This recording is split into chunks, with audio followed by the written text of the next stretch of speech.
Bonsoir à tous. À la une de ce journal, un tweet inattendu de Paul Biya, le chef de l'État, a dévoilé sur les réseaux sociaux son ambition de briguer un 7e mandat présidentiel à la tête du Cameroun. À peine cette annonce est devenue virale que son dossier de candidature a été déposé à l'ECAM au même moment que celui du professeur Maurice Kamto, candidat du MRC, entre les garanties d'une stabilité incarnée par Paul Biya et l'espoir d'alternance démocratique suscité par des candidats de l'opposition.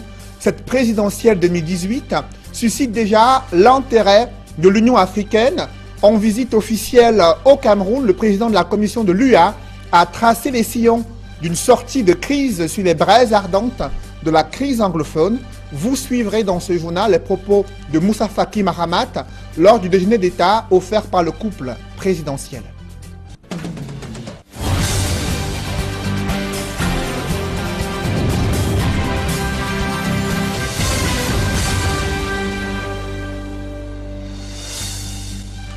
Merci de suivre cette édition complète de l'information sur Equinox Télévision.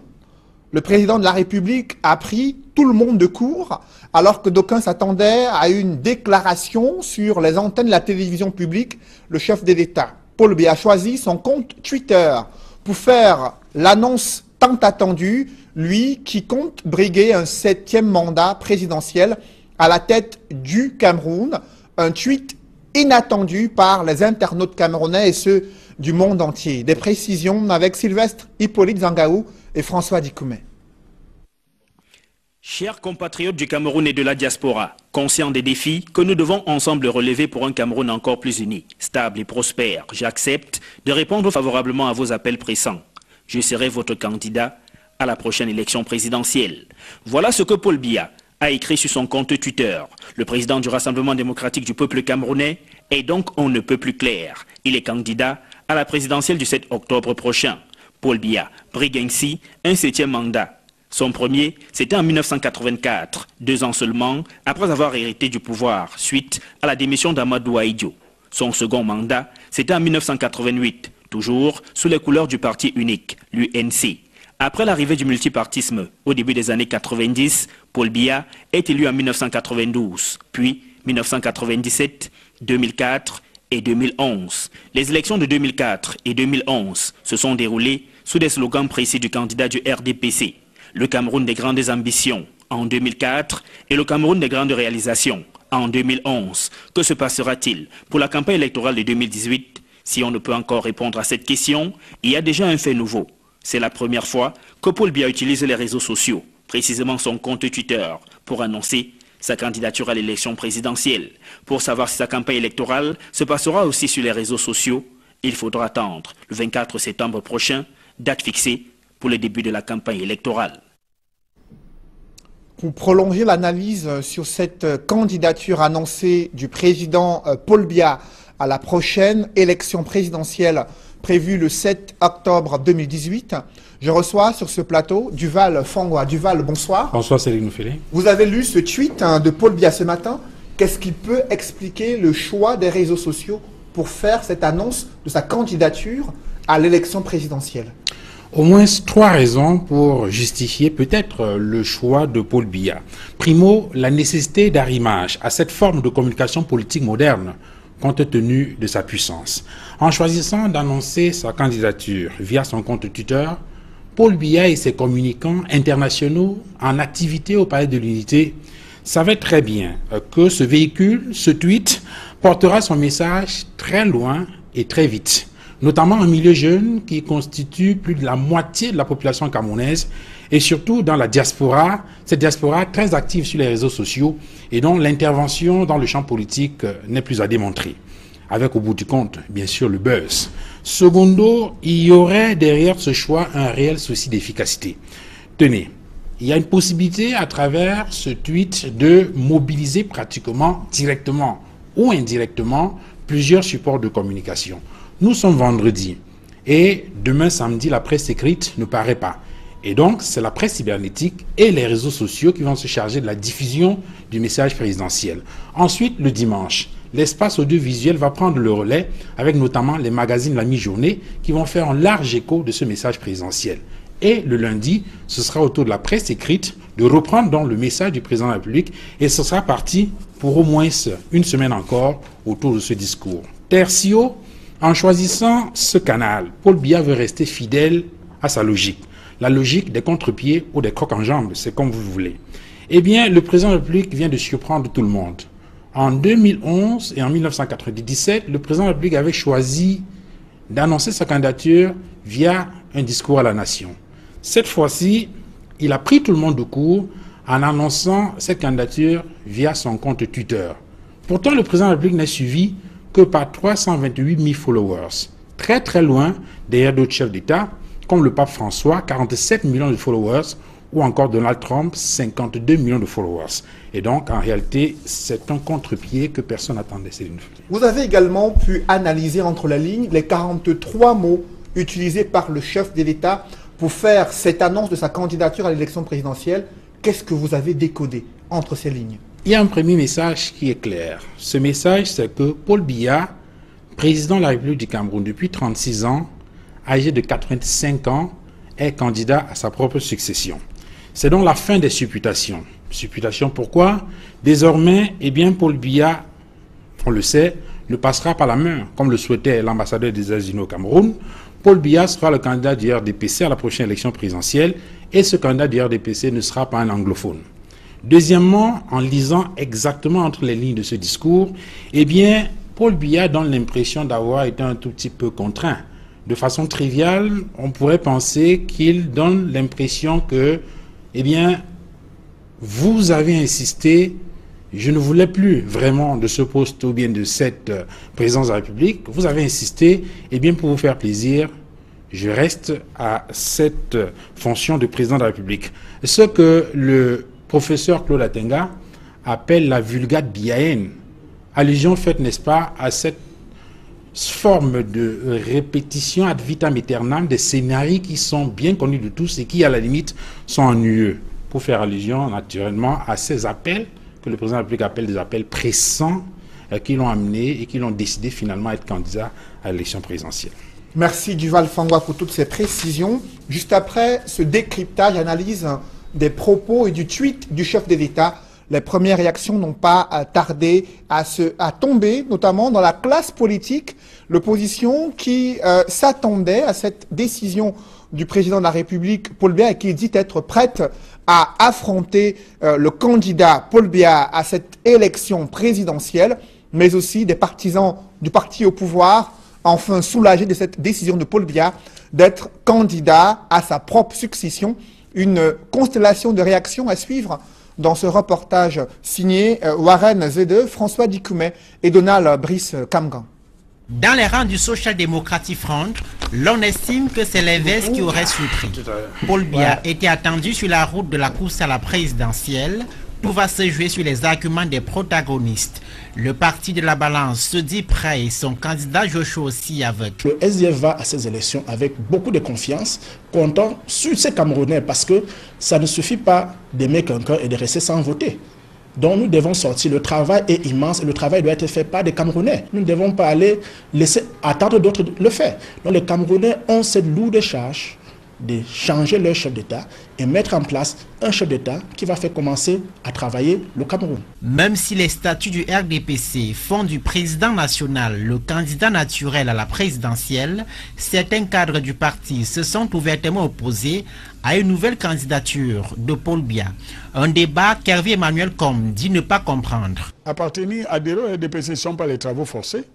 Si vous êtes contre notre programme, nos statuts et notre président national, vous allez là où vous êtes le plus à l'aise, où vous créez votre parti. Mais si vous êtes à l'intérieur, vous respectez la discipline. C'est clair. Ceux qui sont à l'extérieur, ils n'ont qu'à trouver un candidat meilleur que le nôtre et le peuple souverain va voter. Paul Biya est candidat à sa propre succession dans un contexte d'escalade des tensions dans les régions du nord-ouest et du sud-ouest.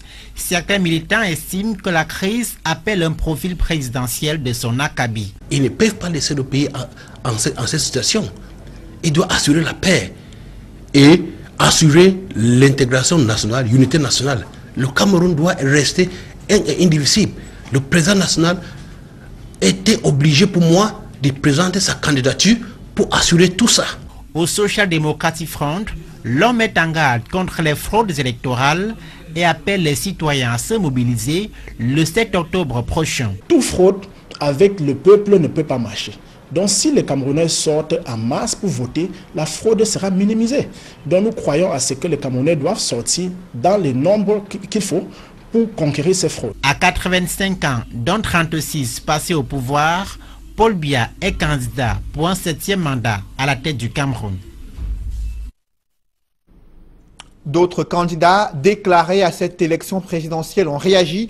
Joshua aussi, candidat SDF, déplore cette décision de Paul Biya de briguer un 7e mandat. Selon Joshua aussi, cela fait longtemps que c'est la candidature de trop pour le chef de l'État. Serge Espoir Matomba, candidat du PURS, pense que cette candidature est un non-événement. Il dit être concentré sur les stratégies pour l'alternance démocratique au Cameroun. Et précisons que le secrétaire général du RDPC et d'autres hauts cadres du parti au pouvoir se sont déplacés pour Elekam à Yaoundé afin de déposer le dossier de candidature de Paul Biya à cette élection présidentielle.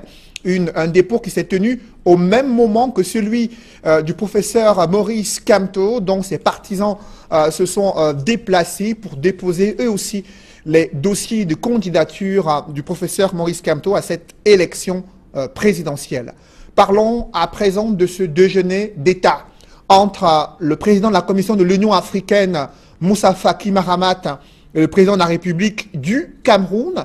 Un déjeuner d'État qui s'est tenu cet après-midi à Yaoundé après le tête-à-tête entre les deux hommes qui a duré près d'1 heure selon les différentes communications dévoilées au terme de cette rencontre au sommet de l'État entre le président de la Commission de l'Union africaine et le chef de l'État du Cameroun, Paul Biya, qui en a profité pour évoquer la situation dans les régions anglophones et dévoiler la stratégie gouvernementale pour apaiser les tensions et pour favoriser le retour à la paix dans les régions du nord-ouest et du sud-ouest.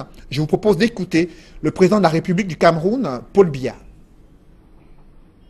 Monsieur le Président, au moment où nous vous accueillons, de nombreuses menaces planent sur notre continent.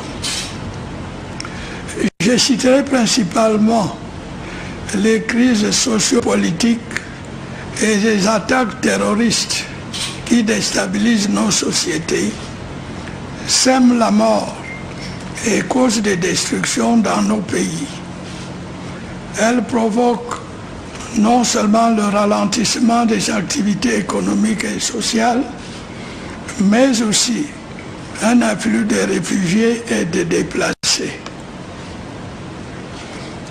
Il est clair que pour y faire face, nous devons mutualiser autant que possible nos moyens à l'échelle continentale.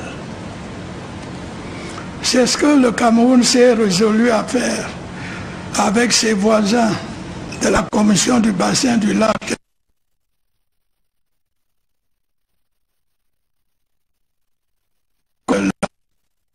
Contexte où les crises sécuritaires se multiplient au Cameroun, le président de la Commission de l'Union africaine est venu tracer les sillons du dialogue et de la paix sur les braises ardentes de la crise anglophone. Moussa Faki Mahamat, président de la Commission de l'UA, dit être venu écouter et a proposé l'aide de l'Union africaine afin que le Cameroun puisse sortir de ces multiples crises sécuritaires et politiques observées dans certaines régions du pays. À ce sujet, je vous propose d'écouter le président de la Commission de l'Union africaine, Moussa Faki Mahamat. Excellence, Monsieur le Président, je suis venu m'informer, écouter et apprendre. Je ne suis nullement dans la logique de ceux qui, sans prendre le temps de s'informer, prononcent des sentences sur telle ou telle situation dans notre continent. Je sais que les événements auxquels les populations auxquelles vous avez fait référence ont des conséquences. Je voudrais vous rassurer du meilleur accompagnement possible des élections prévues en octobre prochain. Cet accompagnement se traduira entre autres par l'envoi d'une importante mission d'observation électorale. C'est pour moi l'occasion de lancer un appel à tous les acteurs politiques, de la majorité, de l'opposition et de la société civile pour conjuguer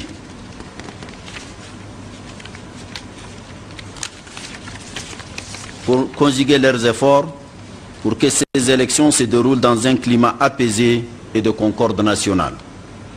Je ne saurais terminer mon propos sans saluer votre indéfectible soutien à l'agenda africain et la réforme institutionnelle de l'Union africaine, pour lequel votre gouvernement ne ménage aucun effort à apporter sa contribution.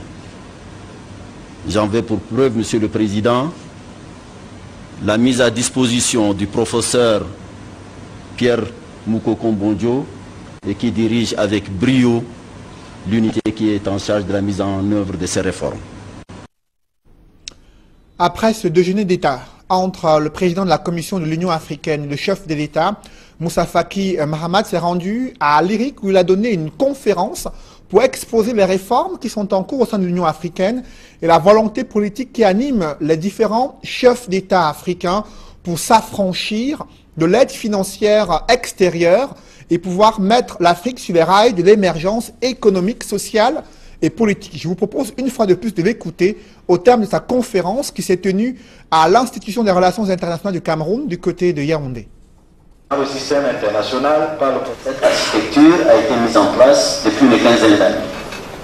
Nous avons le Conseil paix et sécurité de l'Union africaine qui comprend 15 membres. Nous avons les forces africaines en attente dont la base logistique a été inaugurée il n'y a pas longtemps, ici à Douala. Donc, l'architecture existe. Dans le cadre de la réforme, nous avons donné un contenu au Fonds de la paix qui a été mis en place depuis 1993. Et pour la première fois, nous avons atteint plus de 47 millions de dollars de contribution des États. Nous avons dans notre schéma décidé pour les opérations de maintien ou de soutien à la paix dans le continent africain de contribuer à hauteur de 25% sur les fonds propres de l'Afrique et demander à ce que de 75%, parce que ces missions sont décidées et acceptées par le Conseil de sécurité des Nations Unies, donc le pendant est ce que les 75% restants soient financés sur des ressources communes qui nous sont les nôtres aux Nations Unies. Il y a un projet de résolution qui est sur la table. J'espère que d'ici la fin de l'année, il puisse être. Il y a de la réticence, et il faut dire les choses clairement, des États-Unis qui pensent qu'il ne faut pas financer sur cette base. Et nous sommes en discussion donc avec eux. Certains membres permanents du Conseil de sécurité, y compris parmi les P5, c'est-à-dire les permanents, sont d'accord avec cette approche. Et nous avons engagé donc des négociations pour pouvoir le faire. Et nous disons très simplement, ça va être plus économique. Les troupes seront des troupes africaines. Pourquoi voulez-vous qu'un quelqu'un qui vient de l'Inde ou du Népal puisse aller dans la forêt équatoriale et se battre? On a vu les missions de maintien de la paix qui coûtent cher, elles durent très longtemps, et je me demande où est-ce qu'elles ont réussi en Afrique. C'est un grand point d'interrogation.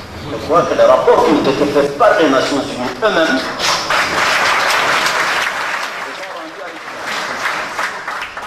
Dans le reste de l'actualité, la mise en œuvre du plan d'assistance humanitaire dans les régions du nord-ouest et du sud-ouest se précise. Le ministre de l'administration territoriale, Paul Atangadi, a dévoilé à la presse l'un des entrepôts où sont stockés des produits alimentaires et matériels de construction destinés à ces populations des régions du nord-ouest et du sud-ouest. Un entrepôt qui est installé au sein du camp, dans le camp du génie militaire à Douala. Des précisions avec Julienne Berthe-Bissaye. Dans l'entrepôt du génie militaire à Douala, du matériel de construction, des denrées alimentaires, des produits de première nécessité pour reconstruire l'existence des victimes de la crise anglophone. Les interventions au niveau des Nations ont commencé depuis le mois de mars-avril. Nous avons acheminé sur place des biens non alimentaires, des savons, des couvertures et des matelas. 30 tonnes de ce matériel qui sont en train d'être distribués à travers les diocèses de Koumba et de Manfé. Actuellement, il y a des partenaires humanitaires qui sont sur le terrain en train de fournir des soins de santé aux populations déplacées, à Koumba et à Manfé également. Nous sommes en contact, en discussion avec les différents bailleurs de fonds pour continuer à attirer l'attention sur la situation dans ces deux régions et mobiliser plus de ressources pour assister plus de gens parce que les besoins continuent d'augmenter. Cette opération qui se déroule est la conséquence logique de la collecte de fonds en faveur des déplacés et réfugiés suite aux exactions perpétrées par les sécessionnistes dans les régions anglophones. Le ministre de l'administration territoriale qui pilote le comité est venu témoigner de l'effectivité du plan d'assistance humanitaire d'urgence. Ils doivent savoir comment les choses vont être déployées sur le terrain. La direction de la protection civile et puis l'armée qui fait la reconstruction, ils savent comment ils vont faire, ils ont l'habitude de le faire. Ce qui était essentiel, c'est de venir pour que vous voyez qu'effectivement le plan d'action commence aujourd'hui et que le chef de l'État a mis à disposition du comité ad hoc le matériel nécessaire pour le lancement du plan d'action sur le terrain. Si certaines sources laissent dire que les bénéficiaires pourraient rejeter ce geste humaniste, il faut néanmoins révéler que cette offre promeut la cohésion sociale et le vivre ensemble. Au regard des difficultés de mise en œuvre des projets d'électrification rurale, des communes mises sur l'énergie solaire, des financements internationaux ont permis l'exécution d'un tel projet dans la région de l'Ouest. Et l'ancienne ministre française, Ségolène Royal, est venue au Cameroun toucher du doigt la mise en œuvre de ces initiatives de construction des panneaux solaires pour pouvoir alimenter des maternités en électricité. Évocation avec Galastiana et Jean-Paul Chouniat. Envoyé spécial de l'Alliance solaire internationale, Ségolène Royal est au Cameroun pour le projet Sécurité des femmes et filles par l'équipement en énergie solaire. Une initiative des femmes mères financée par Ségolène Royal, alors ministre français de l'Environnement, à la signature de la convention d'un montant de 327 millions de francs CFA. On a vu que c'était un projet sérieux et qu'ici sur le terrain, il y avait des hommes et des femmes qui étaient prêts à déployer et à réaliser ce projet. Le projet de construction de mini-centrales solaires dans des formations sanitaires rurales est en exécution depuis juillet 2017 dans 2 communes pilotes, Banganté dans le Ndé et Fokwe dans la Ménois. Un de ces volets concerne l'éclairage public en panneaux solaires pour épargner les femmes des agressions et autres viols dans des zones obscures. Un enfant qui voit le jour dans l'obscurité parce que le centre de santé n'est pas éclairé est un enfant qui engage sa vie dans des conditions particulières. Porté par le REFELA, Réseau des femmes élues locales d'Afrique, le Cameroun a été choisi pour la phase d'essai du projet. Je vais repartir avec les fiches techniques de chacune des maternités. Je sais qu'il y a des gens extrêmement motivés sur le terrain et que je peux dire ensuite aux entreprises, vous avez des gens très motivés sur le terrain et donc vous pouvez faire confiance. Et je pense que c'est la confiance entre les acteurs de terrain et les entreprises qui est l'élément clé de la rapidité des travaux. Sur les 10 communes retenues, Afanloum, Angossas, Bengui, Mintom et Mayo-Oulo sont les prochains bénéficiaires des retombées du programme Femmes et Énergie Durable, conçu en 2015, en marge de la COP21, la conférence de Paris sur le climat. C'est un télescopage qui a été observé entre le RDPC et le MRC au siège de l'ECAM à Yaoundé. Des cadres du parti au pouvoir et ceux du MRC se sont retrouvés au même moment pour le dépôt des dossiers de candidature, des dossiers de leurs candidats respectifs. Le RDPC présente le candidat Paul Biya comme un candidat androïde qui incarne la stabilité, l'unité et la prospérité. Quant au MRC, le professeur Maurice Kamto est celui qui va tirer le penalty afin de libérer le Cameroun de 36 ans de règne du chef de l'État, Paul Biya. Évocation dans ce reportage que signe Ike Cyril. Chassé croisé entre Paul Biya et Maurice Kamto au siège d'Elections Cameroun. D'abord Paul Biya, dont le dossier de candidature est porté par Jean Kuete, secrétaire général du comité central du RDPC, et Samuel Vondo Ayolo, directeur du cabinet civil de la présidence de la République. Le temps de s'entretenir avec le personnel de sécurité de l'ECAM les deux hommes foncent tout droit dans la salle où les candidatures sont reçues. Ensuite, Maurice Kamto, dont le dossier de candidature est porté par le professeur Alain Fogué, cadre du MSC, et Okala Ebode, secrétaire national à l'organisation du parti. Arrivés quelques instants après, ils vont d'abord prendre place dans la salle d'attente, avant d'être reçus comme leurs prédécesseurs par le directeur général des élections. Au sortir de la salle, le RDPC d'abord présente Paul Biya, qui a choisi les réseaux sociaux pour annoncer sa candidature comme un candidat Android. Comme le RDPC est lui-même social, il est dans le peuple, il a cru devoir choisir la voie qui s'adresse directement au peuple avant que les autres formules n'interviennent. Donc ça a été fait exprès pour que le monde entier, les populations locales comprennent cela et ça concourt à des commentaires qui n'ont rien à voir avec la réalité de notre pays étant la stabilisation de sa paix et la promotion de son développement. Le MSC ensuite présente Maurice Kamto comme le tireur du pénalty qui va qualifier le Cameroun. Le tireur de pénalty a déposé le dossier pour obtenir la licence qui lui permettra d'exécuter le pénalty que le peuple camerounais attend depuis 36 ans dans un match éreintant qui l'oppose au régime RDPC.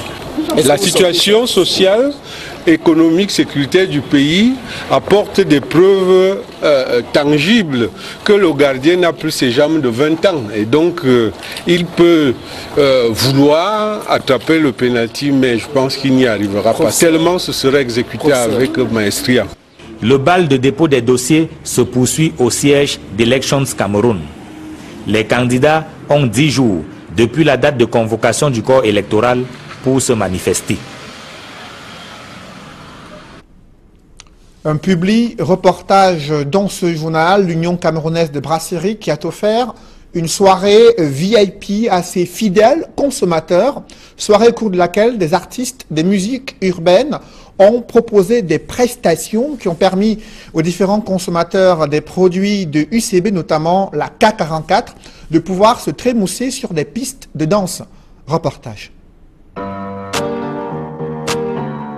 L'Union camerounaise de brasserie UCB a célébré la fête de la musique de façon spéciale à travers la K44 Sound Sessions.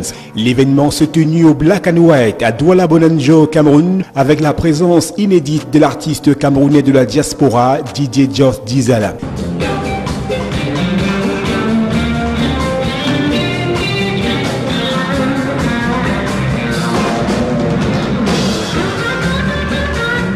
Invité par l'Union camerounaise de brasserie UCB, grâce à sa marque premium, la bière K44 au goût savoureux et unique, le virtuose de renommée internationale, accompagné d'autres artistes de rang mondial, Killiam Shakespeare, Noel Scales, Mickey Miller, de Boulbé, ainsi que Kilamel, artiste local, ont émerveillé les 200 invités sélectionnés sur le volet à l'occasion d'une soirée privée.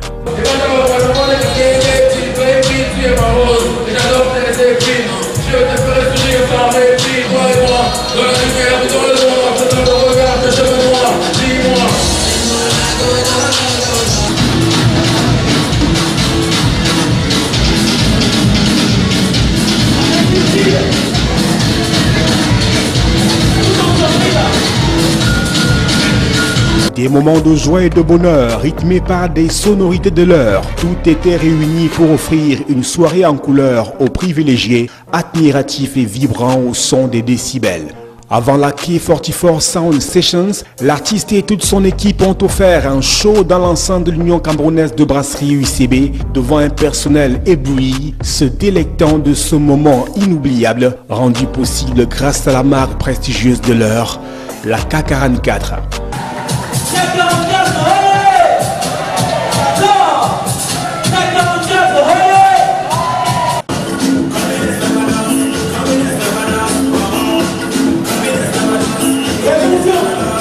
La signature de la campagne actuelle, c'est Drink with Class, tout simplement parce que nous pensons que les Camerounais qui ont soif d'authenticité, de modernité, les Camerounais contemporains qui sont sûrs d'eux et qui sont fiers d'être Camerounais méritent une marque comme celle-là, la K44. Avec une contenance de 50 centilitres, 4,5% de taux d'alcool et un packaging très attractif, la K44 est en un mot comme en plusieurs.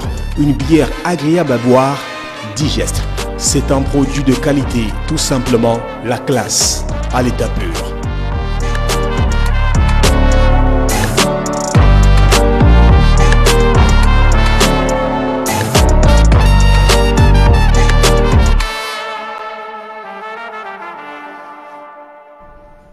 Mesdames, Messieurs, c'est la fin de ce journal. Merci de l'avoir suivi. Je vous souhaite une bonne soirée sur Equinox Télévision.